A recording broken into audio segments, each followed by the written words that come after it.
Ladies and gentlemen, welcome back to the show. Hey. The American Craftsman Podcast. Let's see. Before we get into it, we want to thank our sponsor, Hafele. Hafele offers a wide range of products and solutions for the woodworking and furniture-making industries, from hinges and drawer slides to connectors and dowels, sandpaper, wood glue, shop carts, and everything in between. Exclusive product lines such as Lux LED lighting and Slido door hardware ensure that every project you create is built to last. Learn more at hafele.com. Yeah, check them out. We got a guest in the podcast studio. Yeah, the very first time. Yeah, first-time guest. First guest since 2020. Yeah. You guys got a guest? The P word. The pandemic. Yeah. Someone else is coming? What's going on? So we'll let you introduce yourself. Oh, I hate doing that. That's why you're doing it, right? So, my name is Matthew Serio. I have been sober now. Wrong meeting. Right. Wrong meeting. We don't have any coins to give out. Matthew Serio. I go by Arciano Serio on Instagram and the socials. And I don't even know what you guys want to know. Ask questions and I'll answer them. You know, Tony's been still saying it wrong. Arciano? Yeah, What's he he says say? Artigino. Yeah, it doesn't really matter. I don't. And then Vincent Fry says it another way. Maker's Lounge says it another way. It's fine. Rob knows all about the Italian, the Anglicization of Italian words. What's the background on Argiano? So, my last name, Serio, in Italian means serious. And I was looking for something to come up with. I forget what I had. Originally, it was seriously Serio, 42. And then I was looking like actually going into to have an Etsy account. And I'm like, that just sounds stupid. So I was like looking for something else. And then Arciano, actually, it means craftsman in Italian. So it's serious craftsman. There you go. Nice. That's where that came from. Sounds a lot better than serious craftsman. Yeah, much better. Got a little more flounce. Yeah, flounce is one of those words we've come across. Yeah. Flounce? Yeah, flounce is a real word. And it means what? What, do you play Scrabble all the time? No. Oh, God, I'm terrible at Scrabble. You know, it's like has a little something extra to it. You know, it has flounce. Juice. Yeah. Excellent. Yeah, that's me. I got a little juice to me. Got the juice. Yeah. So how you want to approach this? You want to do like the typical thing where you say, well, what do you do? How'd you get into it? Blah, blah, blah. Or you want to we'll just Oh, dear goodness. talk about whatever. Those are often boring. Why don't you give us like a quick and dirty rundown of what you do and, you know, how you got into it? So I was born at a very early age. And from there, I grew up. I am from Reading, Pennsylvania, or outside of Reading, Pennsylvania, a little place called Blandon, which I used to make fun of the name all the time until I moved there. Right. How I got into making, I did shop in high school and middle school. Actually, our middle school shop was a lot nicer than our high school one. Did a little bit of metalworking and always interested in art. I decided I wanted to go to school for art. First went into the Navy, went through my basic, started to do my A school, and I didn't get injured in the Navy, but they found I was lifting laundry one day. No way. So here's the reason why I was lifting. I was the laundry petty officer, what they called. And the reason, and I'm like, really? That's what they want to give me to do? And I'm like, oh. And the reason for that was because I had the highest scores. And I'm like, wait, you're giving me the laundry petty officer because I had the highest scores? And it turns out that's the guy that misses the most classes because he's constantly running around looking for lost laundry. So that's what I was doing. And then I was like the assistant education. I'd help the guys with their classes and that stuff. But I was lifting a 55-pound bag of laundry, and I just lifted it right. I pulled a muscle, and which that's not a big deal. Yeah. So of course it's the Navy. They send you to the hospital to get looked at. They did X-rays, and they actually found a vertebrae that my parents pretty sure I fell out of a tree when I was like 6. Never got it looked at. Broke it. And it healed. It didn't heal properly, which was enough to. I was going in for diving for EOD, explosives ordnance disposal, playing with bombs underwater, and that was enough to get me out of the diving program. And of course, this is '92, no war going on, nothing like that, and I really just wanted to go in for diving. So at that point, I just said, "This is really not what I wanted." And they're like, "Okay." So then I went home. Shuffled you home. I just yeah. So it didn't actually happen in the Navy, so I wasn't on disability or anything like that. So then I went to Kutztown University for art education. Then I discovered that when I was doing observations that I really don't like kids. So, and people are like, "You're so great with kids." And I'm like, "Well, I'm great with my kids. Yours, no." So I decided to switch from that to graphic design. Or no, I went to fine arts. And I realized that I wanted to have a job that I could make money in. I don't want to be poor for the rest of my life. I don't want to be poor for the rest of my life. So I always joke that they found out I didn't have enough black turtlenecks. So I then decided to go into graphic design. I was only in school at first for maybe 2 years, and I ran out of money. So I decided to take a year off. I went back like 7 years later, and right before my daughter was born. And I thought, yeah, I can work full time. I can go to classes full time and raise a kid. That's no problem. So that didn't work. So I dropped out again. And then I waited another 7 years to go back. And at that point, it was right before my son was born because, 2 kids, that's going to be great. That's going to be easy. I got it this time. Yeah. Piece of cake. So then I went for another 2 semesters, and then I was established in my career, and I said, yeah, you know what I need? I need a degree, even though I'm already established in mine. So I eventually finished my degree with a focus in using technology and traditional crafts. So using laser cutters and stuff like that. So what year did you graduate high school? 92. And you graduated, you got your diploma? 2001. Oh, see, it took me 20 years. No, I got you beat there. And it's funny because my cousin's kid, he's graduating high school this year, and he was looking at colleges. And I said, well, you know what I think he should do? And he goes, I'm not taking any advice from you. Sometimes the hard path is the right path, though. That's it. Right. So, I mean, my background in working is I did, let's see, I've done everything. I managed a bookstore for a long time. Then I managed a Dairy Queen.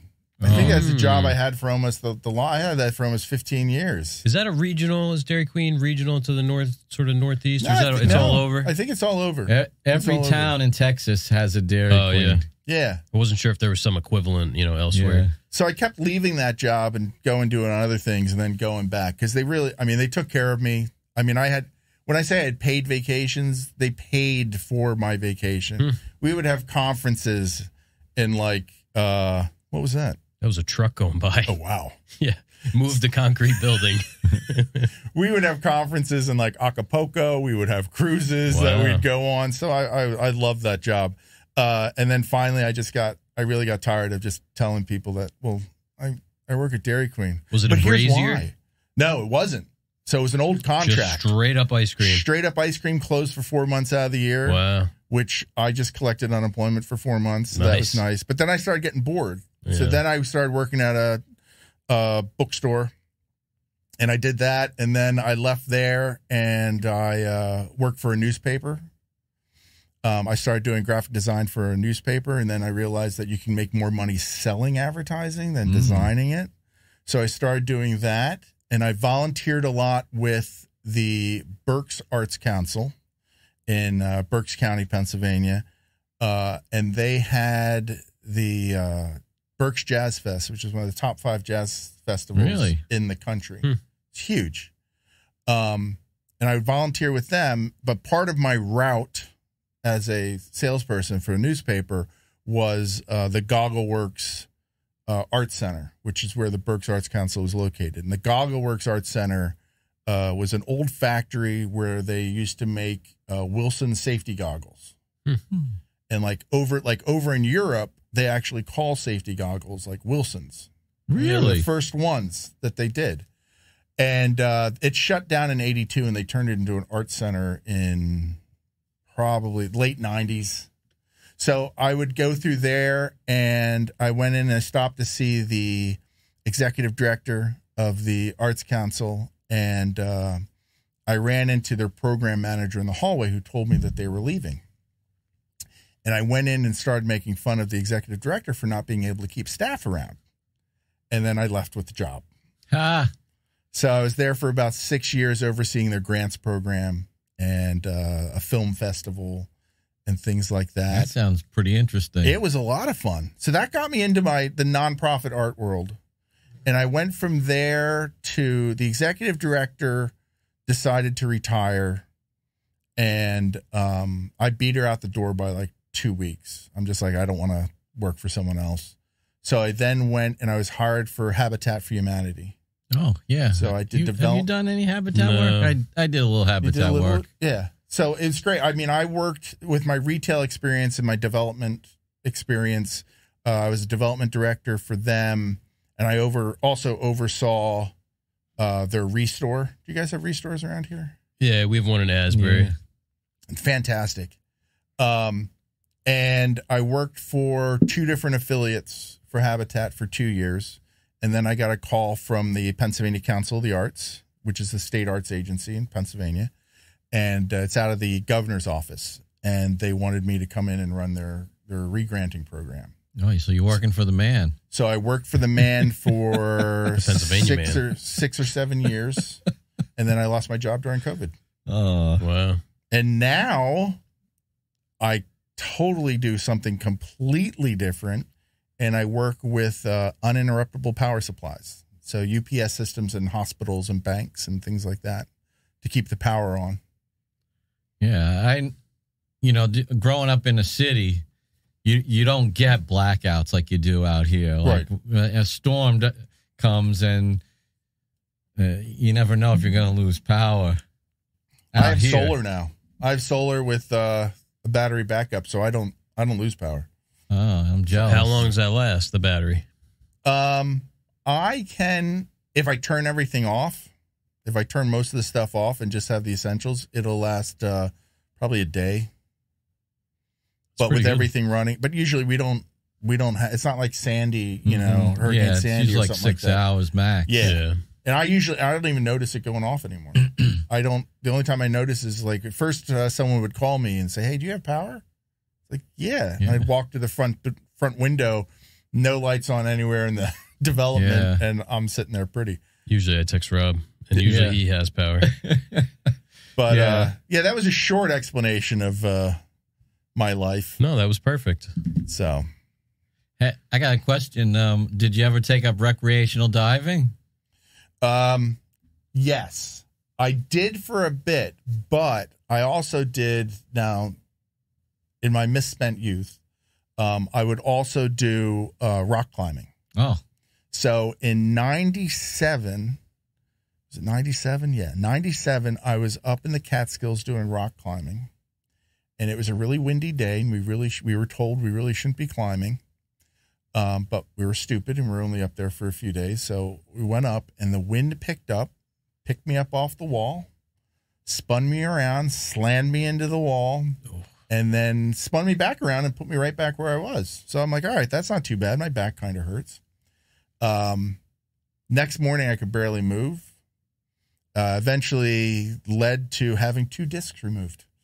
Oh, geez. So now if I would dive, I'd start to feel the pressure. Yeah. So I don't dive anymore. I know there's a quarry out in Pennsylvania that they take a lot of students to, to do their open water exams. I don't remember. I was out there. I just don't remember what town it was in. I think it's up towards like Shamokin. We got some of the great names out there. Yeah. Yeah, Shamokin. I think it's up in that area. So, and we were talking before about rural areas and that stuff and urban. And there's one county which I used to always describe as being like the most rural that you will ever find. It's called Sullivan County. It has one traffic light. Oh, yeah. In the county. Oh, in the county? In the county, there is one it is on their tourist maps. And Pennsylvania counties are pretty big. Yeah. So I made a joke one time about the fact that they got their second traffic light, and I was corrected because it turns out they were just working on a bridge, and it was a temporary one. There is only one in the whole county. Yeah. It's funny because I grew up in, like Brooklyn and places like that. But when I was in high school, I wound up in Texas. So I spent my last 2 years of high school, junior, senior year, in this little town in Texas that had no lights. Oh, really? It was that rural? Yeah, it was no stoplights. Did you ever see the movie The Mexican? Is that the one with Brad Pitt? Yeah. Oh. Was it Julia Roberts? I think it is. Maybe. I forget who plays but there's a scene in it. It's actually like two scenes where they're driving and they're in the middle of nowhere and they stop at a traffic light and they're just sitting there waiting. And I remember, I don't know why I saw it in the theater, but I saw it in the theater and me and my date, I just started snickering and I started laughing. Nobody else got the joke. And then like later in the movie, they get to the same light again and just sit there. James Gandolfini was in that too, I think. Oh, wow. Yeah. So he's got his own rest stop on the turnpike now. Yep. That's right. And when we used to go around to all these other little towns to play football, and that's why I say every town in Texas has a Dairy Queen, because that would be the only little, store. You'd go to this little town and there'd be a Dairy Queen. Is football big in Texas? Yeah, it was. No, I think it still is. Yeah. They have, I think there's what did I hear about? Every high school has like a new stadium every 5 or 6 years because all the money from the oil fields, they have like the taxes and that stuff. There is so much money available that they have to spend it, and they have to spend it on education for that. So they get a new one. Yeah, education. Air quotes. Don't even get me into that stuff. So. Yeah, they have like 20,000 seat stadiums and high school football stadiums. Yeah. Here, unless it's like some rivalry game, you're lucky if you get 500 people probably. It's the amount of emphasis. I don't want you guys to lose any listeners. So we won't go into that. I think we've alienated and offended every group. Anyone who's still listening has thick skin. Yeah.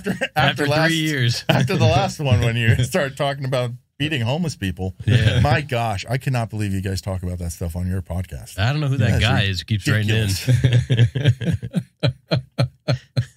We just go where the wind blows. Yeah, it's true. So. I realized before I muted myself to move the microphone. I muted Rob. I don't even know if you might have been talking for all I know. That's okay. So if a few minutes in, Rob just cuts out. We're married, so we're used to being muted. Well, it's funny. Everything's bleeding over, so it got picked up on a different mic. Yeah. So what do you guys want to talk about today? That's a good question. How was your drive in?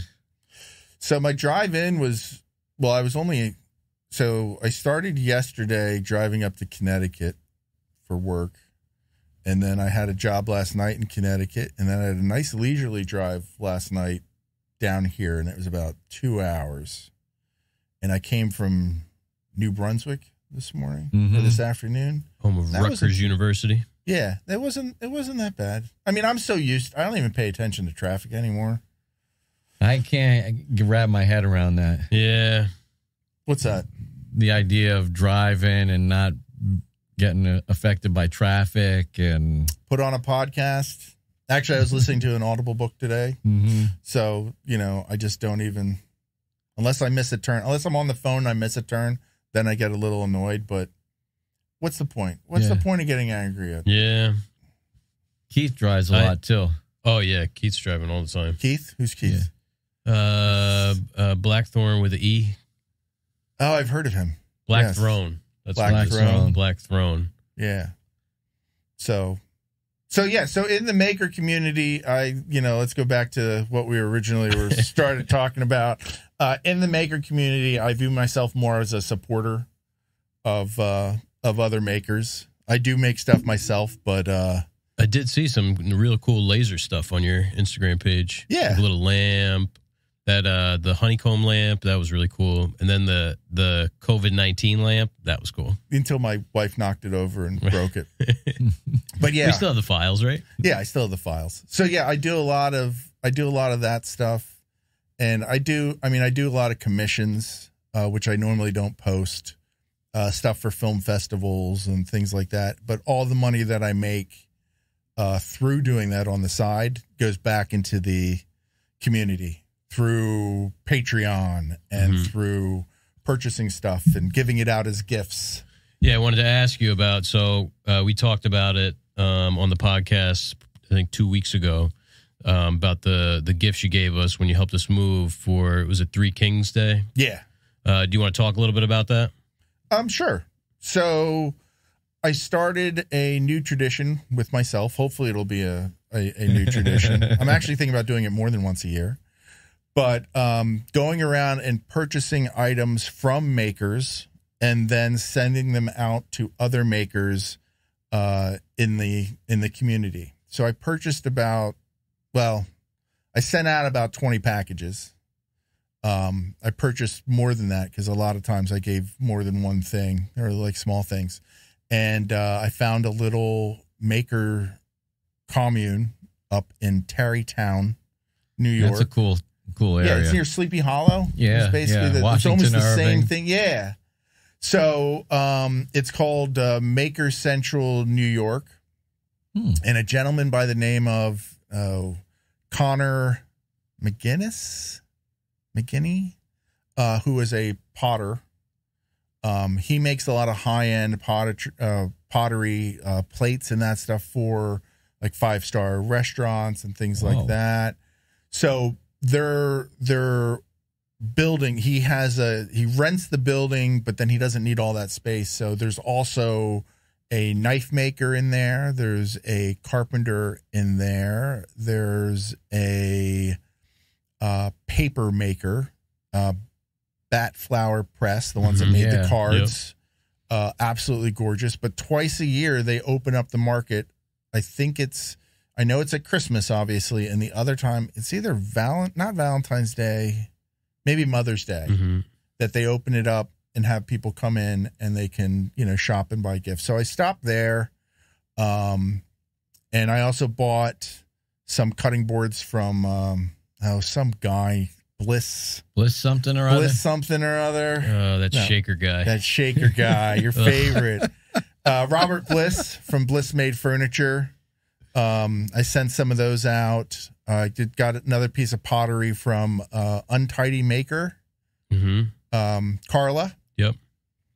So I did that for Three Kings Day, which for those of you who do not know what Three Kings Day is, we had to look it up. Epiphany? You didn't? It's when they celebrate the wise men actually arriving at the manger. So it's not when he was born. Frankincense, the myrrh. Yeah. The bombs. And the what was the other one?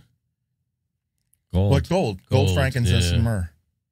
So there's a great story that did you ever hear of Sir Kenneth Robinson? No. So he's passed away. Check him up on TED Talks. He did several great TED Talks, and he's a big supporter of creativity in schools. So creativity, not just being taught in like art class, but the fact that you need creativity in every profession, thinking outside the box. But he tells this great story about kids doing the Christmas play, the nativity scene. and the fact that they're not afraid to make mistakes. And the kids that are doing the wise men get up there and they're learning their lines. And the one said, I bring you gold. And the other one says, I bring you myrrh. And the third kid says, Frank sent this. And it's just that. But it must have been a Roman Catholic Jesus. So yeah, I do a lot of stuff in the community, a lot of secret projects, which we'll talk about later. I was telling Rob about that. Yeah, we'll talk about that after Maker Camp. So yeah. Well, I still remember when we were opening up the gifts that you brought us so generously. I have to add the paper, because we didn't really know what we were opening. So I was like, look at this. What is this? Look at this paper. Look at this card. Press the pulp, and it was so cool. That mug, that's my. Yeah. I told Matt, Matt Viz, my daily mug was his mug, not anymore. Okay, excellent. Yeah, sorry, Viz. Yeah, that's a nice mug. I have to watch though, because I'm used to the dosage of the Viz mug. So I can't fill it a little more all the way. Yeah. Otherwise, I don't get the right distribution, because it's 2 cups of coffee before work, and then I fill that thing up. So if I fill that all the way to the top 2 times, there's nothing left for that. So you don't have a coffee maker here? No. Yeah, we haven't outfitted a kitchen yet. Not yet. Gotcha. I don't need any more access to caffeine, though, I don't think. I want a coffee maker. It's like the 1 pot in the morning. That's the daily limit. Caffeine only has an effect on me when I don't have it. Yeah. I can drink coffee. I mean, I'm not a coffee drinker. Unfortunately, I've got a Coke habit. Got a horrible Coke habit. Liquid, not powder. I was going to... Powder or crack? Don't do drugs, kids. So how do you feel about Pepsi? I do not like Pepsi. Yeah, see, question I ask every time I sit down in a restaurant: Coke or Pepsi? Like Pepsi? Oh, yeah, I'm not I used to drink Coca-Cola all the time, and I never liked Pepsi. And I remember when they switched to New Coke. Oh, which that was supposed to taste like Pepsi, right? Yeah, it was sweeter and everything. Yeah, that was the first time I ever got political. See, I like Diet Coke. See, I don't. I drink Coke Zero. I'll drink Diet Coke if I have to. Coke Zero, I like better. I like Coke Zero better than regular Coke. I think it tastes slightly different. It's a little more dry. Nothing tastes better than regular Coke. Yeah, I prefer Diet Coke to regular. Oh, it just. Yeah, I don't like fountain. Yeah, I mean, I gotta mix it right. Yeah, that was the other thing with when I worked at Dairy Queen, having that just right, to adjust it just right, to have the right mixture. Yeah. When I was a kid in Texas, I worked at the Pizza Hut, which was next to the Dairy Queen. Were they connected or were they separate? There were 4 buildings. There was Sonic, Kentucky Fried Chicken, Dairy Queen, and Pizza Hut. Wow. So Sonic is new for up here. Yeah. They were old back there. Yeah. And I used to get on the phone, and I always wanted Dairy Queen. And I used to call them up and say, what do you guys want for dinner? I'll make you pizza, blah, blah, blah. We used to do that all the time, trading. Yeah. The old barter. What's your favorite Blizzard recipe? Oh, gosh. Cookie dough was always good. Oh, yeah. I used to make some really weird That's what I mean. You must have like an off menu. Well, what I used to make, which I would still eat it now, but I would probably be sick, was I used to make quart sundaes. Where you get a quart container, put a little fudge in the bottom, then fill it up part way with ice cream, then put in some hot fudge or some, and then of course have all the fixings from the Blizzards, mix that stuff in, and it's like a quart of ice cream. I would just sit there and eat it. Oh yeah, that sounds good. I can't do that anymore. We have Carvel here. There's a Dairy Queen over in Holmdel. There's one right up on 30. It's one of those that closes in the wintertime. Oh, yeah. Right. We'll go up here. Yeah, you took a right when you got to 36. Yeah, I forgot about that. I like Carvel. Carvel's Carvel's good. not good. Yeah. I grew up with Carvel. And I remember. Do you remember the commercials? Yeah, The owner, the cookie puss. I mean, he had this really really it deep was raspy Cookie voice. Puss and Fudgy the Whale. Fudgy the Whale. I still love the flying saucers. Yeah, Oh, yeah. those are good. We used to get the dilly bars at Dairy Queen. Yeah. The Buster bars. Buster bars, is that what it's called? Well, the dilly bars, and then the Buster bars with the fudge and the peanuts. And it was like a parfait, like the peanut Buster parfait. Do you remember? Oh man, I never had those. Man, That sounds good. Want some of that? This is already. bringing back memories. Yeah, Carvel's got the Sunday Dasher. Yeah, That's like kind of like a Blizzard. Well, they have something that's more similar to a Blizzard, but I'm not sure what they call it. You got blizzards, you got flurries, you got all the Yeah, different yeah. places they call them, nor'easterns. Mhm. and- I still like the Carvel ice cream cake. Yeah, with those The little crunchy things. Yeah. They actually, Dairy Queen actually sent me to cake decorating school. The Really? Wilson School of Cake Decorating. Wow. I have a certificate somewhere. Yes. Certified. Yeah. I Are am you Serve certified. Safe certified? Not anymore. I mean, Either are we, but we were Serve Safe certified. why did you have to be? Oh, we both worked in the restaurant Oh, industry. okay. Yeah. I was about to say, for what you do now? 40 and 140. Yeah. Yeah, man. Yeah, so I was in school for hotel and restaurant management, whatever, hospitality, hotel, restaurant management. And like I had already been working in the restaurant industry for I don't even know how long, years, probably 5-6 years. And it was like I didn't even have to go to any of those classes, and I would just show up for the test and just take the test and just Nice. like pass, which was good. But Were there any kids that didn't have any hands-on experience? it was like all of them. That's crazy, Yeah. right? You get to college and they haven't had a job yet. Yeah. So adding to that, since I just got my degree a little while ago, Yeah. taking like a sculpture class and having them like working in a wood shop, and kids getting into college and have never used a drill, Mm-hmm. never used a saw, and I was just like, how did you get through to this point? Never used a screwdriver?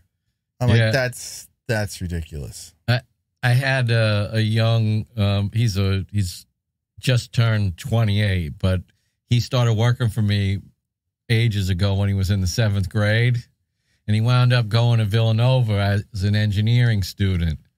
And Sweet. he was in like the robotics lab and stuff like that, and they had to make stuff. And he would tell me hysterical stories about like they'd have like the hacksaw blade on backwards, or Oh my they didn't know how gosh. to use sandpaper. And I mean, I'm one to believe that, you can learn something new at any age. yeah, And we shouldn't make fun of people that are like that, but it's so Why much not? fun to do so. But it's still funny. It's especially that makeshift chat room on Instagram. It's always fun. I made a departure from that. Oh, you did? Yeah, Corey's. I had to call Grant Alexander a bitch. That's how I got. Corey and Chris made me do it. Oh, they made you call him that? I was like, "Is there any way I could like leave the group chat?" I'm like, "I just don't have time for it because I'm in like 2 other group chats. I'm like, I can't like balance these 3 group chats." And Corey's like, "Yeah, that's fine, but you got to call Grant a bitch." So I literally, I was like, "Man, did you guys listen to that new episode of Makeshift?" I was like, "That guy Grant sounds like a total bitch," and then I just left the chat. I thought they were like, you have to call him a bitch so that we have a reason to kick you out. No, so I think there was like, That's nothing compared to what goes on in the chat. probably a couple hours of like mystery where they were like, "What the hell's wrong with Jeff?" Yeah. So what else is? Are you guys doing new Workbench Con? No. You're not gonna do that. No. You have KBIS coming up. That's on the 31st. If we were to do anything, KBIS. we'd go to that. KBIS. Kitchen Bath Industry Show Okay. out in Vegas. And that's if I may be so bold Mhm. as to give you guys a pointer on your podcast, and that is your audience doesn't always know what you're talking about. Neither do we. Especially with acronyms. Yeah. Which is, and the example I always use when I do talks on grant writing, and always know your audience and always explain stuff because you never know who's reading your proposal. And the example I always give was when I first started working with the Pennsylvania Council of the Arts.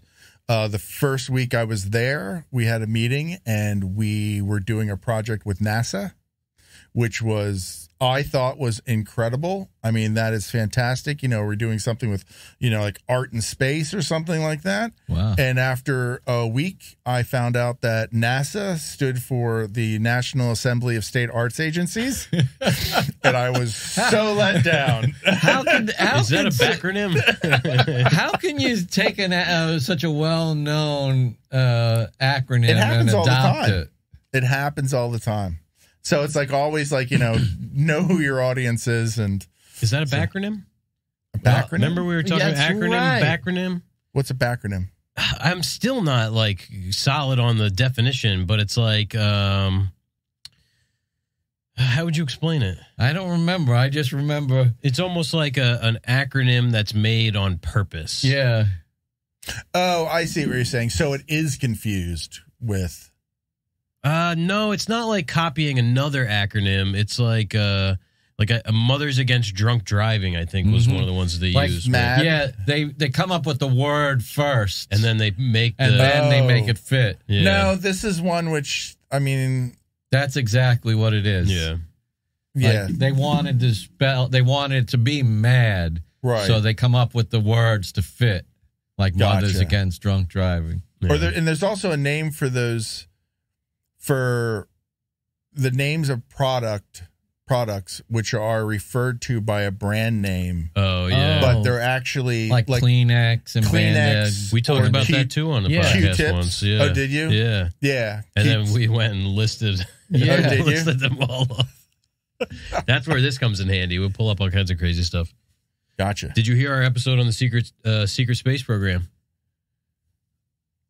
I don't know.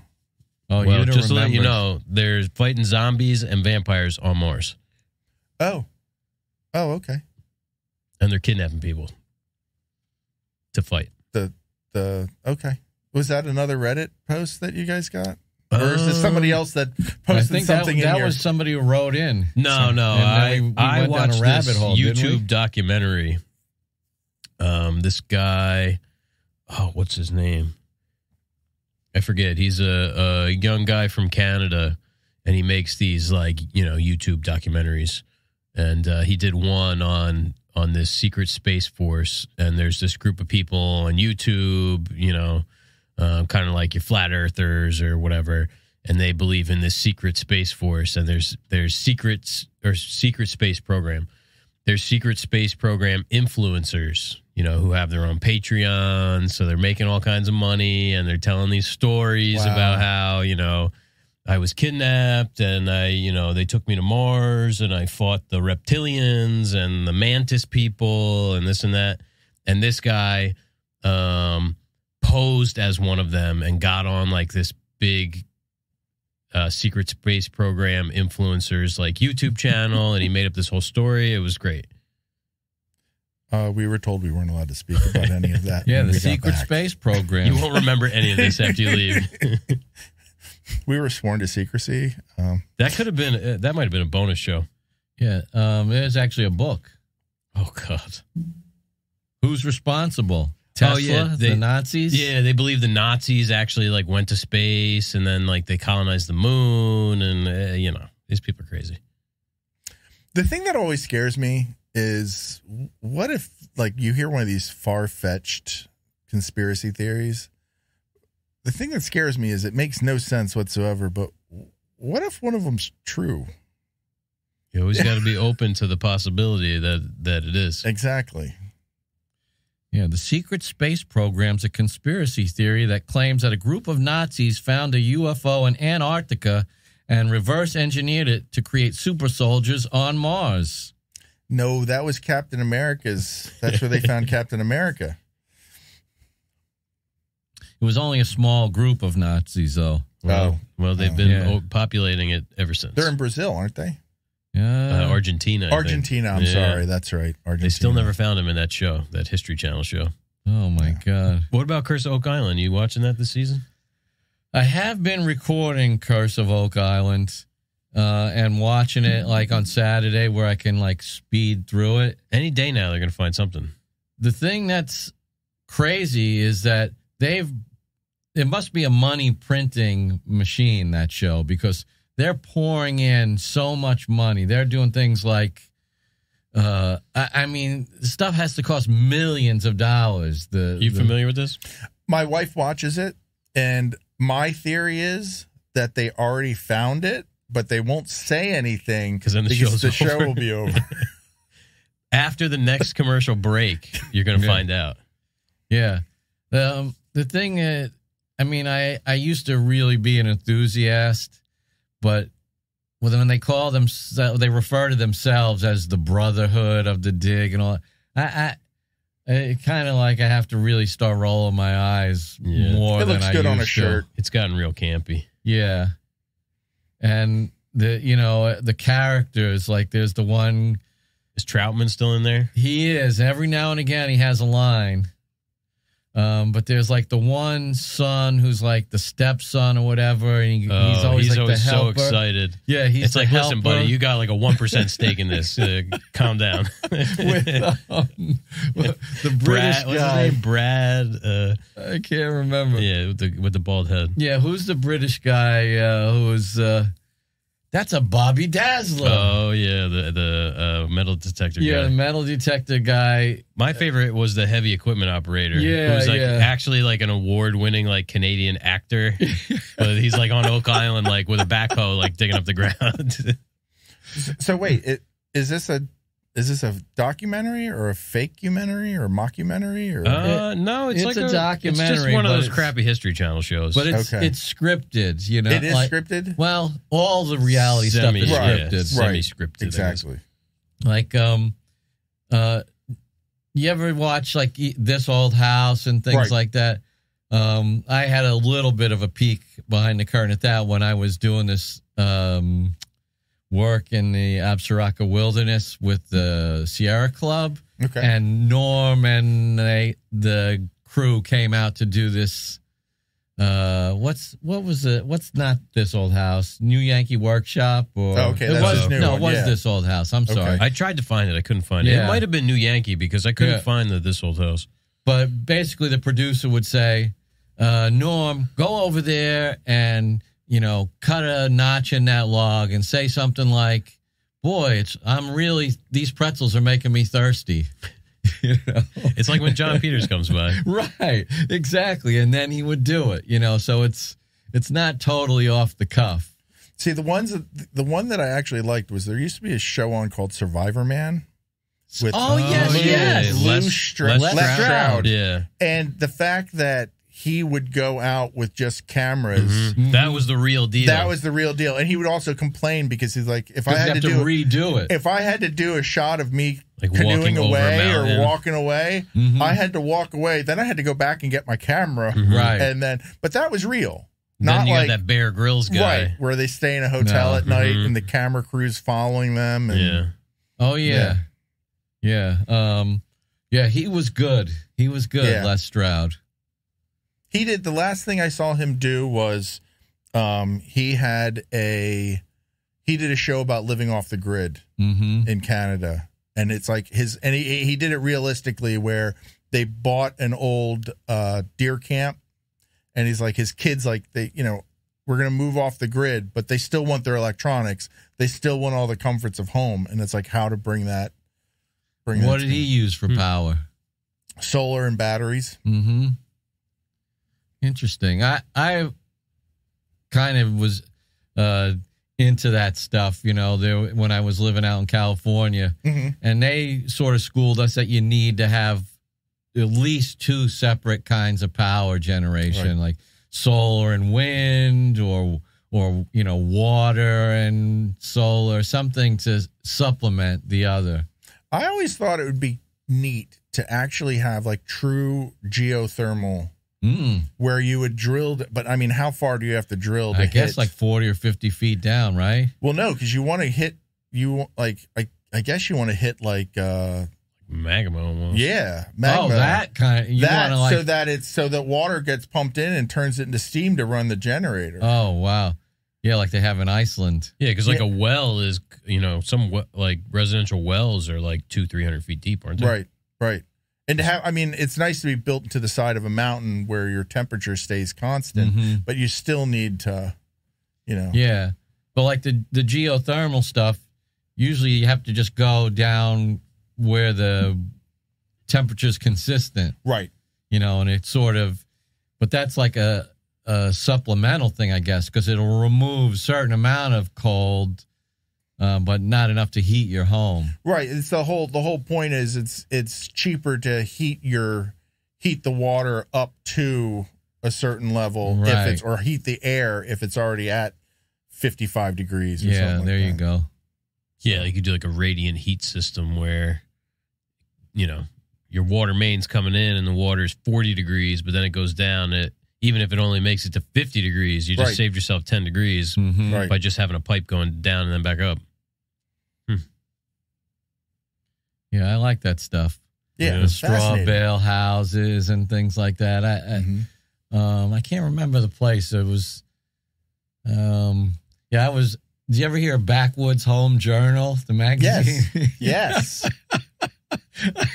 Yeah, I used to subscribe to that. Yeah, I was into all this Okay, stuff. I wasn't into it that much. And you can imagine the fish out of water looks I would get when I would show up at some of these things. It's like because I had a heavy accent, that people go, this guy's little. Where's he come from? He's into like all this stuff. Do you have a lot of backwoods in Brooklyn? No. But I was so intrigued by it because it was so foreign. The technology is fascinating. Yeah.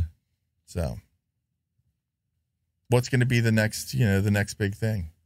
Yeah. We'll have it designed by AI probably. Yeah. Yeah, the chat GPT thing is, it's all the rage right now. I messed around with it. I don't know. I wasn't really into it. I haven't gotten into it too much.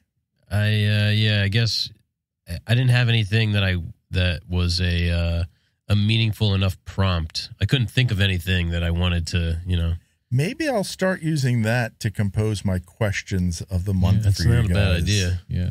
Listen, well, we didn't announce it, but I mean, you guys knew. We're talking to the winner right now. Yeah. Of last week's Oh, really? question of the month. Surprised. Oh, wow. I am surprised. He's got 2 glasses now. Well, how many is in a full set? We talking like service for 8? I was thinking of service for 12. I was going to go for a whole year. But I think that's just being greedy. Well, yeah, it had to spill over into season 4, but Yeah, I think what I'll start doing. Well, when did you guys start that? that was episode 4, so there were 2 winners before you. Okay. Chad and John. Chad. Huh. Chad won the first, and I think Did he? Chad had said something about wanting a full set, and then he didn't even submit any more questions. Yep. Chad. He got too busy. Thanks a lot, Chad. Yeah, that was, I mean, I listen to a lot of podcasts and I support a lot of podcasts. And sometimes there's ones which I don't even, I support because friends do them, but I don't really listen to them. Like there's one that I do about, I think it's about men's health. It's a lot about masturbation. It's called, I think it's Working Hands? Working Hands. I think that's podcast. what it is, but I think he used to be on that. I actually, so we're patrons to Working Hands and Makeshift, and occasionally I'll listen to Working Hands. I'll be honest, I've only listened to a couple Makeshift. Yeah, but I just do it to support them. It's not, So, I mean, I know I do Working Hands one. I mean, and this is also my opportunity to shout out a whole bunch of people in the community.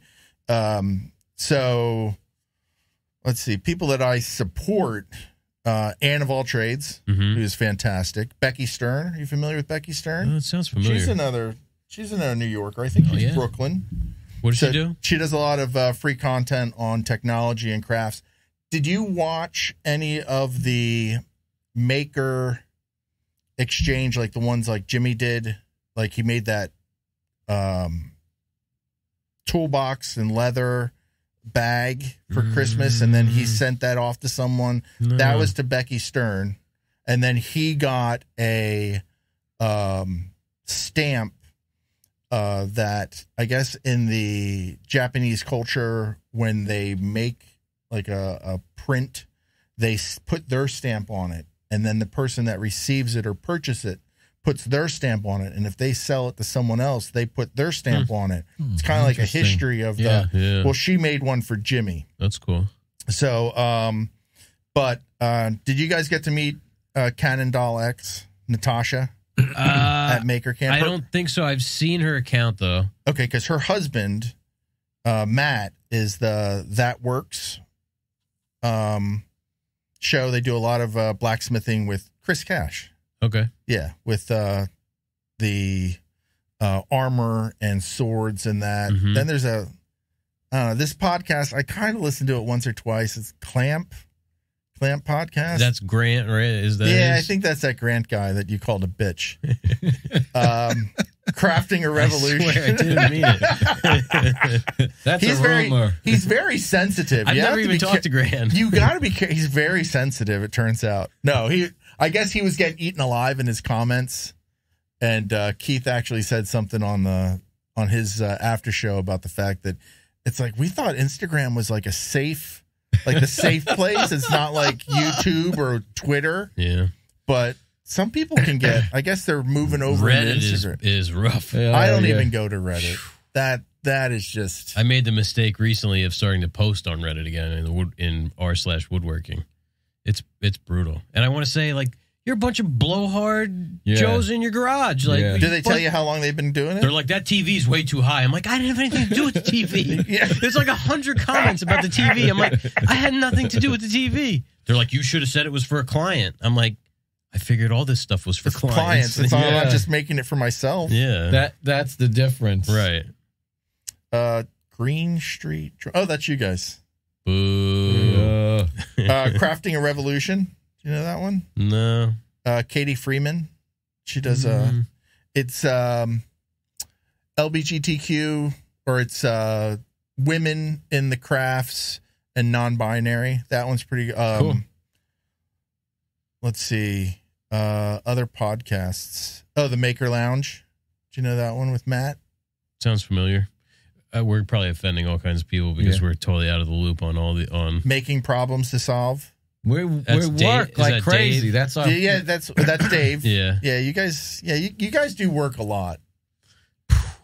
You guys should. But these are things that you can also listen to while you're nearing the crest of the hill. That's our. Do you ever listen to Smarter Every Day?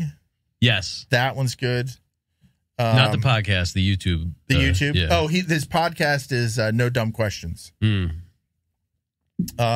Working Hands. He's actually a patron of another YouTube channel I watch called Weird Fruit Explorer. Weird Fruit Explorer? Yeah. I'll have to look at that one. I like the title. Yeah. And then one of my favorite podcasts, and you guys know Tamara Robertson. She does the Jesse Combs Foundation. She has one called Tinkering Bells, which is absolutely fantastic. Nice. I like podcasts. If I listen to them while I'm working, I can't. I miss too much, and I feel like I didn't even listen to it. Yeah, I have to listen to it when I'm driving. Yeah, that's it. That's because I don't pay attention at all when I'm driving. Yeah, you saw we wear like these little bone conduction headphones. Yeah, so they're good, but you kind of keep it at they don't get super loud, and it's not like high fidelity. Yeah, like if you start sanding with a random orbit sander, you lose it. Like you can't hear anything, so you can't listen to a podcast and work. If you put in earplugs, I wear these. I forget which brand they are. They're not Eargasm. They use work another tunes. One. But these are they only reduce the sound by like 20 dB, and they're supposed to let some stuff through.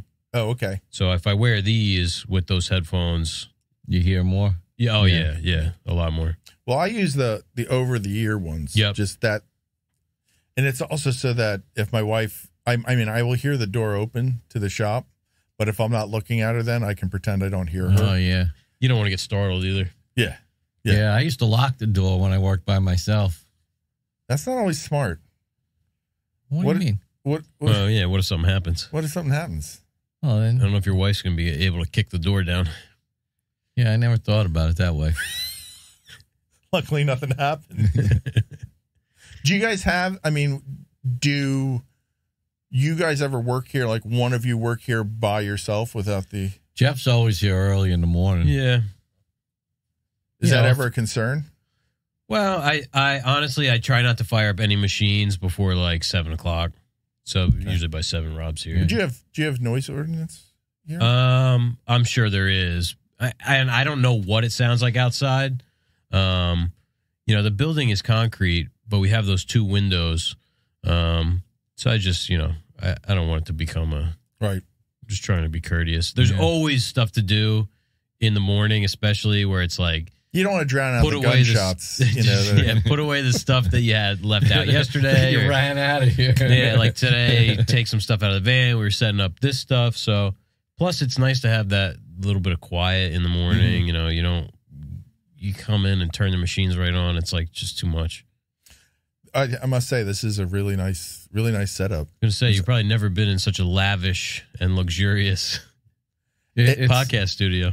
It's like a teenager's hangout. Yeah, well, actually, I feel like I'm in the Genie in the Bottle. I feel like I'm in I Dream of Genie with the... I told Rob, it's like, this is like your brother's friend's basement where people go to smoke pot. You got to have something hanging from the ceiling, cover the ceiling and that. If we covered the ceiling, the sound would probably be real good, but... Yeah. Gotcha. There's a piece of Homoso back here. Where the hell is it? Now, there's a door there, right? Yeah. Okay. Is that's not the one that goes outside? No, that is it's under the stairs. There was a toilet in there. That's right. But no more toilet. Gotcha. We got rid of it. We'll probably have to take some of this down when we get inspected. They're gonna be like, what the hell's going on in there? Yeah. Yeah, I was just... Well, all we need is to set up a camera or 2, and then they'll really get suspicious. Yeah. In a bed. Microphones, camera. What are you guys doing there? We do a podcast. Why is there a bed in there? Well, sometimes you get sleepy. You don't know me. You don't know what I'm about. We didn't say what the podcast was on. Exactly. So you got a topic for today? You're the topic. Oh, that's a horrible topic. Need something interesting. No, the best podcasts are like this. We've been talking for an hour. Have we? Yeah. Oh. Time flies. It goes fast. It does. We did Working Hands twice, and it was like... I got to go to sleep now, It's like 8:30. They start late. Yeah, they do. I was on there once. They're like, you want to be on the show? Or I'm like, what time? Yeah. They're like, how's 8 o'clock? I'm like, God, 8 o'clock. I'm like falling asleep at 8. Exactly. I got yelled at because Keith emailed me or messaged me and said, hey, do you want to be on the show this week? And I said, yeah, I guess. I don't have anything else to do. And he's like, all right, can you be a little bit more excited about it? Like, whatever. That's like when somebody's had to take something bad out of the refrigerator, and they go, this is bad. Smell this. Smell this. Yeah. Of course, I take your word for it. You have to. Here, smell this. Taste this. So eat this. We're only going to give it to the dog. George Carlin used to talk about that all the time, where it's like, the thing that always scared him the most is the empty plate. Oh yeah, it's like, did something in there eat something else? It's like, I always just like to imagine a little hamster with a parka on. As soon as the light goes out, goes over there and starts eating it. Oh my God, yeah, the fridge elves. Yes. My wife was busting my balls because she opened the sour cream and there was only a little bit in there. There was another one. Right. I'm like, I'm not just going to throw it out. I'm like, you got to scoop out what's in there, use it, and then you open the next one. I'm like, am I supposed to throw it away because there's not an ample amount of sour cream in there? Does sour cream go bad? Does it start tasting better? It's got to take a long time to go bad. It's already bad. It is. It's like cheese. It's it's almost like yogurt. Yeah. Yeah. It's funny. Speaking of wives in the refrigerator, Here's a good segue. Speaking of wives in the refrigerator. Good thing they don't listen. We both use half and half in our coffee. Okay. And for whatever reason, when it gets down to a certain point, my wife will open up the next new one. Why? I have no idea. And leave the other one. And She wants you to use the old stuff. She wants the fresh stuff. Yes, that's exactly what happens. Like Here's how you get her. Just pour the old stuff into the new one. Yeah, like I'll pour it into my coffee, and then, I need a little bit more or something like that. So I go and I'm prepared to open up the new one. But lo and behold, it's already opened up and it's not full. We have a battle over the milk in the house. My kids, well, first off, because my wife is a health nut, she goes to the gym minimum 4 times a week, easily. God bless her. She used to, when she used to go into work and they had a gym at work every day, she would go sometimes twice a day. But she's always gets the 2% milk, and I like whole milk. Yeah, that 2% is not even real milk. No, it's water. We drank skim milk growing up. Oh, my God. Yeah. That's like 1%. I grew up in the 90s. It was like, what was that green, all the low-fat snacks? There was like a green... Snack Wells. Wells, that's right. Shit was rampant when I was a kid. But the thing is that you don't Diet understand. Coke, just talking about Diet There's Coke. 1% milk, 2% milk. Whole milk is 3% milk. Oh, is it really? I didn't even know that. It's still 97% fat free. Yeah. It's only it's 3% milk. What's the rest of it? Well, fat's been demonized when really it's not. Right. There's exactly. nothing wrong with fat. But the whole thing with the milk is both of my kids drink milk like it's. I still drink milk. My wife won't buy it for me though. She's like, "You're an adult. You shouldn't be drinking all that milk." Tell her you're getting old and your bones need the calcium. Yeah. That's true. That's So true. go on, your kids, milk. Well, the thing is, and then my wife, every morning it's like, she goes, hopefully there's enough for her coffee. But, and then something, we're in a development, and right down the street, 4 houses down is the main road, and there's a CVS. So always sending one of the kids down there to get milk. But yeah, it's like, I'm not a big milk drinker. Mm-hmm. I mean, I will, but there's so many other things to drink. Yeah. But they're always fighting over the milk. So love Nestle's Quick in my milk. Yeah. I don't drink milk, but occasionally, you go in there and take a nice big swig out of the thing. What about Ovaltine? No, I was Ovaltine? Nestle's Quick. Yeah, we had a lot of Carnation instant breakfast. Oh, okay. Yeah, which is basically Ovaltine, I guess. Yeah. I think so, yeah. Pretty similar. I used to get the half gallon of milk, the cardboardy kinds, and I'd break it open at the top and pour in the Nestle's Quick, then shake it up. Oh, man. Why didn't you just buy the container of chocolate milk? It was just better that way. I don't know. Make your own ratio. Who's got Don't good chocolate question milk? my childhood. Welsh Farms. Oh, yeah. They That's got some good good chocolate milk. Yeah, I think that's a Pennsylvania. Possibly. We have Clover Hills. Yeah. Clover Hills Farms. Or maybe Cumberland Farms is Pennsylvania. Yes. Yeah. Let me see. Down in Cumberland Valley. Chocolate milk, man. Cumberland, Cumberland, Maryland. You ever drive through there? Mm-hmm. That's a beautiful little town. So where do you, you guys, you're both fishermen? I'm a new fisherman. Jeff's taught me everything I know. Because you took, I was just thinking about you were talking about driving through Maryland. I was thinking about vacations. My head went there. And you guys did a fishing trip with Keith? Yeah, we went up to Pulaski, New York. Where is Pulaski? It's about an hour north of Syracuse. Okay. So you go through Syracuse. And, Adirondacks?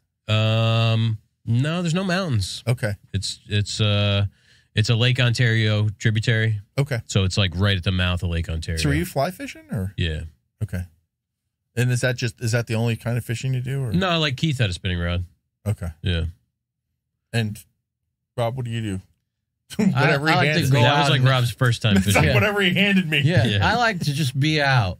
Yeah, that's what I like. It's pretty. It's the camaraderie, and it reminds me a lot of why I did lots of things. Like golf or something like that. I never was a golfer, but you go out with some friends, you're out on this beautiful golf course, you're hanging out. It's nice, you know. Yeah, my brother was a golfer. I never took up golfing. My father was not. He was not a golfer. My father's a retired minister, and I still remember one of the church members saying that when they took my dad out golfing when he first came to the church in the 70s, he golfed with him the whole day. He's like, your father did not swear once. We don't think he understood the game. What denomination? UCC, United Church of Christ.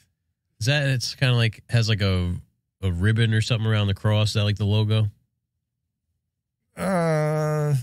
No. It's a cross with the circle at the bottom and a crown. UCC, it's a very open church. We also refer to it as utterly confused Christians or Unitarians considering Christ. Oh my God. They're very, you know. So it's like the Unitarians? It's a step. Well, no, because they do believe in Christ. They believe in the fellowship. But they're not as strict as, I mean, we did have some in the late 80s, the National Church opened, they said that, you know, they accepted homosexuality and the church is open to everyone. And there was actually some conservative UCC churches that left at that point. Oh. But it's, you know. They you guys have their own like communion? fringe, their own fringe version. Yeah, they just became a church without a denomination. Are they as hypocritical as the Roman Catholics that we? No. My wife is Roman Catholic. Oh man, we were indoctrinated. Yeah. Now, did you grow up Roman Catholic? Yeah. Yeah. My son is being raised Roman Catholic, but now luckily my wife does not listen to this podcast. Not yet. Not yet. But when he gets confirmed this year, he's planning on just switching to my church. Oh yeah. Yeah. I was asking, you guys do communion? Yeah, we do communion. We don't do it like, you know, everybody drinking out of the same. Yeah. We believe that it's a representation of. Right. Wow, I did not realize we were going to be into theology. Transconfiguration. Transconfiguration. Well, see, you guys believe that it actually becomes we the don't. body. We don't believe so that. you guys are cannibals. We don't believe that. But we have associated with people who do. Yeah. Theology podcast now. This is great. There's nothing that's off limits here. That's for sure. Yeah. We've done a decent amount of work for the Roman Catholic Church. Yeah. Oh, okay. Is that why you like? Did you convert? We were born. We were born that way. We need more counts. Same thing. Like we're Buddhists now in the temple. Yeah. After I made my confirmation, same thing. It was like that was like my free pass. Like, okay, now you can, you know. Yeah. See, I did not get into. I mean, growing up in the church, always being, I mean, as a preacher's kid, a PK, always having to be on best behavior. Mm-hmm. I mean, I still remember times where, I mean, I was in choir, you know, youth choir, and I had my two buddies that were sitting on either side of me talking during church, like over me while I'm just sitting there drawing and that. And my father actually stopped in the middle of a sermon and asked for the youth choir to be quiet. And I had no idea. You must have been mortified. I was just drawing and that I didn't even know what was going on. And it's dead silent. I'm like looking up. I'm like, what's going on? And then I'm grounded for 2 weeks. I wasn't even, you know. Guilty by association. So, yeah. So it's like, and then there was the other great story was so back the old phone systems where you would call a number and then, so me and my sister were at home. And my father called the house from the church to give us our chores. I was downstairs. My sister was upstairs. We were both on the phone. My father hangs up. My sister and I are still connected in the house, and we're arguing over who has to do what. Cursing, swearing at each other. The church secretary picks up the phone to make a call and hears all this. So that was not a good. How long were you grounded that day? I don't even remember. But I was never. I mean, my father never spanked us or anything. My mother, on the other hand, would beat the crap out of us. But yeah, my mom's favorite tool was the wooden spoon. We actually had a paddle that had not only our names written on it where we signed it, other kids in the neighborhood's names were on it. Now that's a big change from nowadays. Forget about it. Yeah. I mean, I grew up in a time where people's parents would drag you home. Yeah. Like, they'd catch you doing something, they'd drag you to the house. And then, of course, you'd really get it because, there was the embarrassed. deed. Yeah. We would get spanked twice. We'd get spanked by whoever's mom caught us. And then when our parents found out about it. Forget it. Now you can't even, say anything to somebody else's kid. No. Yeah. Like be stern with them, Yeah, it's not right. What about, did you go out to eat did you go to restaurants growing up? I'm going to take you to the ladies' room. That's what my mom used to say. Don't you embarrass me. Yeah. Oh my God. Yeah. Yeah, Kids would get cut away you with that murder look. these days. I tell my son, and I'm like, you do realize, like, when I was your age, if I did that, I'd be getting my ass beat. Yeah. They would just cut you the look and you would freeze. Oh, absolutely. And what about in the car? I'll turn this car around. They reach around, they be swinging, and you're trying to dodge, and they're like trying to drive with one hand while they're trying to like knock you out with the other. No car seats.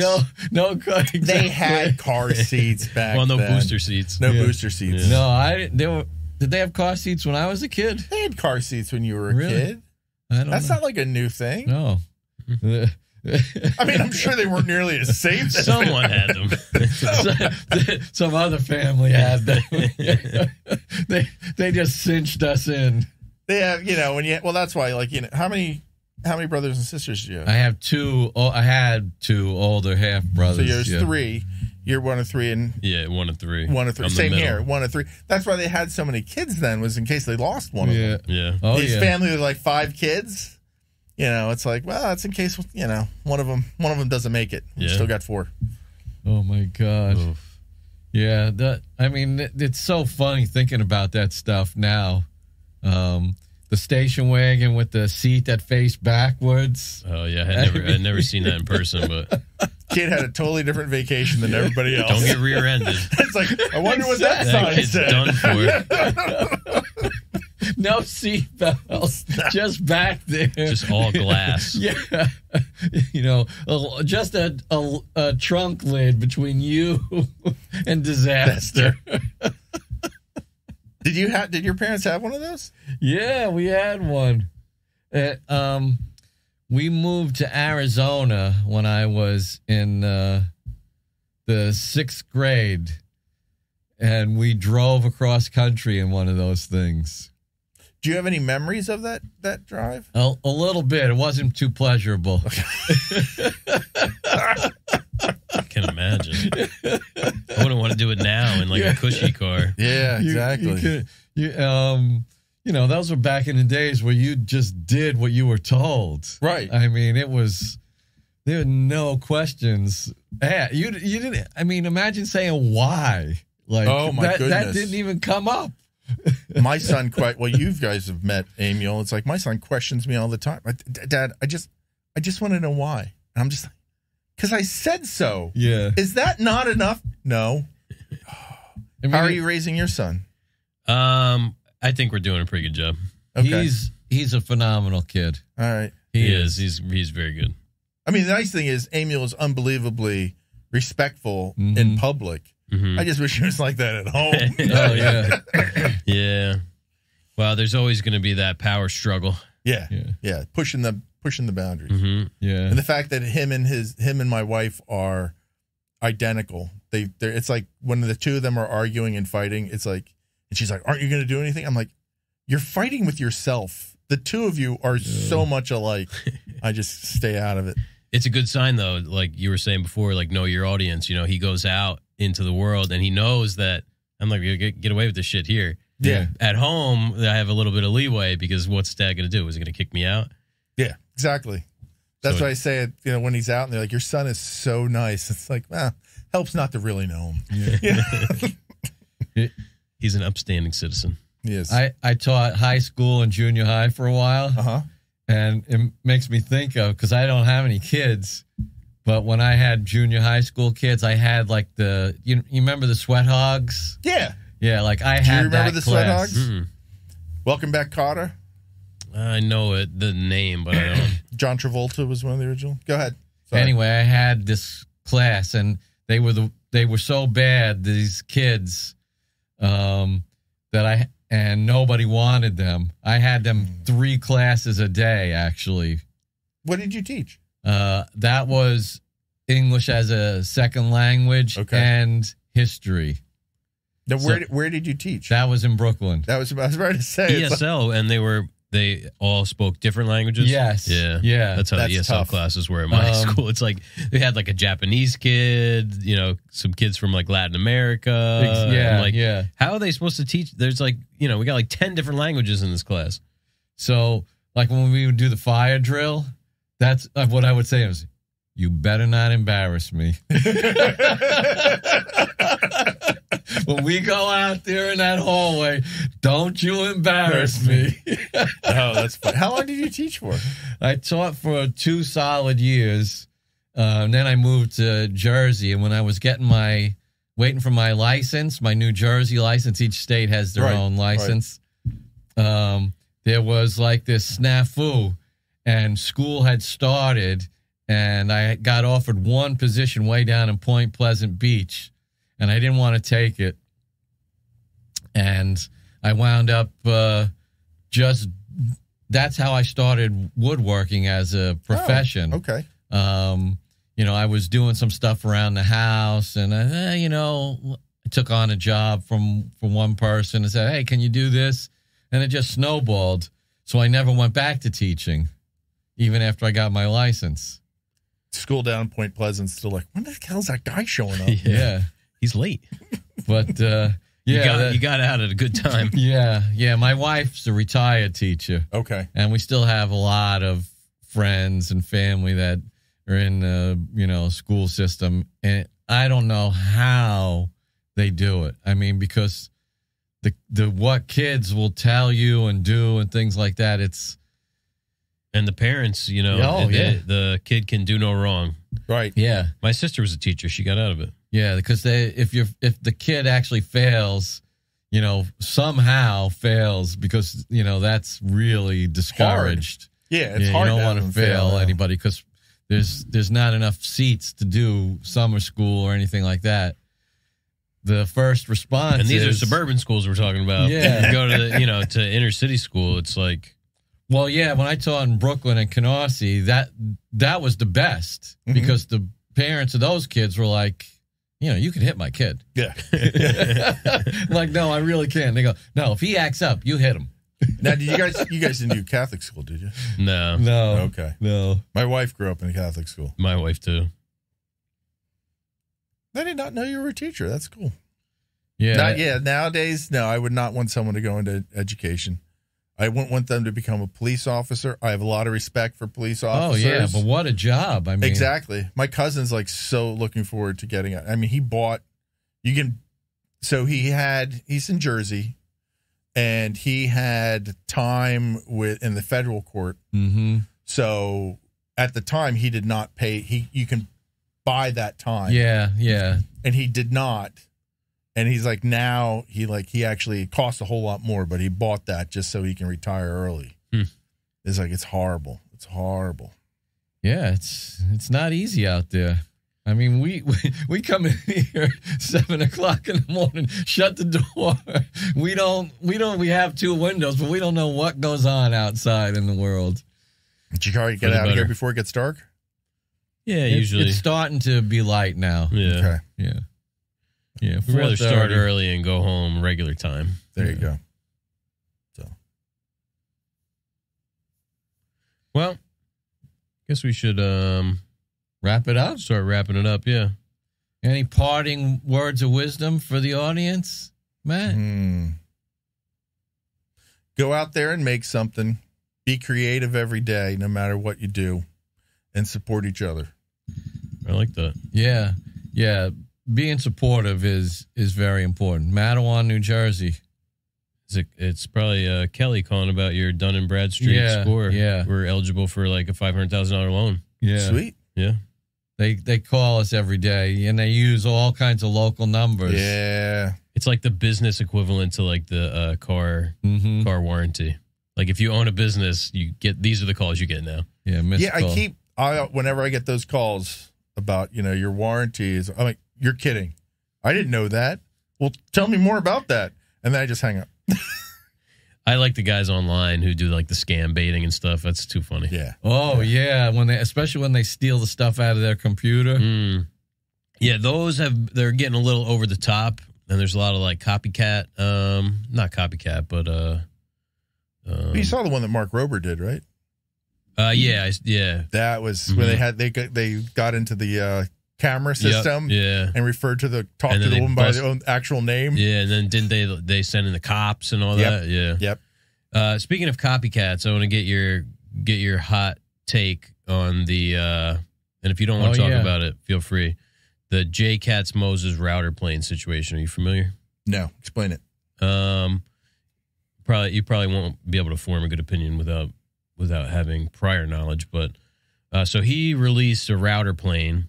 I guess it's on pre-sale now, and come to find out, like if you look at it side by side with a Lee Valley Veritas, it's like basically like they sent the casting overseas and had it reproduced, and changed a couple things like the adjustment and stuff. I'll see if I can pull up a picture, but it's almost identical, and it's selling for the same price as the Veritas, which is the body is made in a foundry in the United States, and the rest is made in Canada. So he copied it. Did he make any improvements on it at all? He changed like the adjustment for the blade or something. I don't know about the exact specifics, but extremely similar to the point where Lee Valley published a letter about theft. Oh wait, yeah, did I bought a website because you guys were gonna make here. Yeah, I did hear about this. Yeah. I'm all for people improving upon another design, but if you're just doing it as a money grab, no, I'm not for that. That's sort of what my opinion is. Yeah, I mean, I'm all for taking a design, crediting the original one. This is what I did to improve upon it, but not to, It's just too close. Like, okay, you want to design a new router plane with new features? Don't copy the casting exactly of the Veritas router plane, because I have a Lee Nielsen, looks completely different. A Stanley 71 looks completely different. What's the other company that's making one? They're real rectilinear. I mean, there's 1,000 ways to make the body of a router plane with the same, two-handle functionality. But it's literally like they took that casting, sent it to China, and said, replicate this. Yeah. With the handles, everything. It just, to me, it seems really slimy because the people, if you're a diehard fan of J. Katz Moses, I'd say like his fan base is more on the hobby side and less experienced. You're taking what he says as gospel. So he says, I have this new tool. It's great, yada, yada, yada. You're going to buy it. If you have any interest in it, you're going to support, you're supporting him. You're buying a tool that's being sold as, innovative and high quality, this and that. Meanwhile, it's just an offshore ripoff of something that is already being made. Yeah. Right. And it's not just the manufacturing that's stolen. It's all of the research and development, absolutely, that goes into making a product like that. It's probably not made as well. I mean, there's good factories overseas. We know that. But even if it was made as well, like Lee Valley says it in their letter, one manufacturing job in North America directly supports 7 other jobs, you know? Right. So it's like, you know, you're taking Did he food. respond to it? Not that I've seen. Okay. I mean, I feel like it's indefensible. Right. You know, what could you possibly say that it's like you had to have signed off on the design. Your Right. name's on the tool. Right. So I don't know. Well, I like to see what happens. He usually attends WorkbenchCon. Yeah, I sat next to him when I won that Craig pocket hole machine. Yeah. Did you go to his talk? Yes. Were you there it wasn't the first year. You were there last year? I was there last year and the year before. Well, not the year before that, but the one before that. Oh, I was at that one. Yeah. Yeah. So it was a commercial. It was his whole life story and how, it was a commercial. Really, he's just kind of a huckster. Yeah. There's certain ones that people that I support in the community, and a lot of it's they've now become popular, but like when I started following them, they weren't. And it's not that I don't go after that fanboy mentality. Yeah, I mean, except for you guys. Well, I mean, you guys, it's like, oh my goodness, we all make it's like starstruck. I like Jimmy DiResta. Like I like Jimmy, fan. and I like what he does. I really liked what he used to do, like when he was in the basement in New York and stuff. And you know, I can't fault him for becoming bigger than that.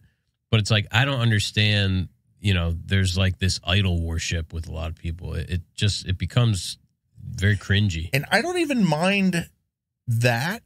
It's when the idols actually start believing the own. Yeah. And that's the cool thing about Jimmy. Jimmy is totally not like that at all. And like Paul Jackman is not like that at all. In fact, he gets uncomfortable with it. But then other ones out there that actually, you know, they do. They are so full of themselves. Yeah. It's unbelievable. Yeah, we won't name any names. No. We all have some names in our head. Yeah. Keith Drennan. Tony, that Canadian Tony. Oh, Tony. So full of himself. Yeah. My gosh. Always posting on Instagram like every 2 minutes. Yeah. The guy just can't get enough of himself. So how many times do you like end your show before you actually end it? Just keep... all the time, honestly. Unless we run out of something to say, and then we just go, I guess that's it. We'll see you later. We'll see you tomorrow. Yeah, a lot of times there's just like, when you hit like that 10-second pause, you're like, okay, I guess that's it. That's a natural starting point. Well, I congratulate you. This is the longest podcast we've had in a while, and you're the first guest in the new podcast studio. Yeah. And in quite some time. I feel honored. Yeah.